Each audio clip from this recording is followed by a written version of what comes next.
Собранието се уште нема постапено по одлуката на Уставниот суд, откако судот ги укина членовите 17 и 18 од изборниот законник, со кој независните кандидати мораа да собираат илјадници потписи за да учествуваат на избори. Со тоа, независните кандидати немаат право да учествуваат на изборите. Од друга страна, никој во собранието досега не се огласи во однос на барањата на независните граѓански иницијативи, кои бараат да се направат измени на изборниот законник, со кој ќе се предвидува кандидатурата на независните листи на претстојните локални избори да се овозможи со 50 потписи на граѓани. Пратеничката Дафина Стојановска денеска напомена дека не се дозволени измени на изборниот законник 6 месеци пред изборите, но рече дека отворени се вратите за договор. Па знаете дека ние настојувавме уште од многу порано да седнеме да разговараме на оваа тема, односно промена и дополна на изборниот законник.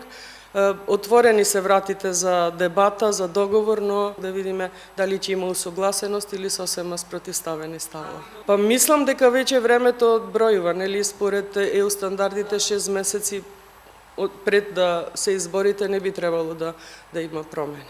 Во меѓувреме, ЛДП собранието достави предлог за воведување на една изборна единица, во кој меѓу другото е содржан и предлогот за независните листи, кои го бараат граѓанските организации. Кога овој предлог ќе биде ставен на пленарна седница, а потоа и на комисија, ќе зависи од динамиката на работа на собранието. Очекувам дека треба веќе јавно да се објави на сајтот на собрание законот и да се организира кога би се поминало на пленарна седница, за да може да се дискутира на комисија. Сметам дека не може да одиме на локални избори без промени, затоа што сите состојби во државата и се што се случи не го налага тоа. Гледам дека има позитивна реторика од страна и на владачкото мнозинство и на опозицијата, така што очекувам да добие поддршка.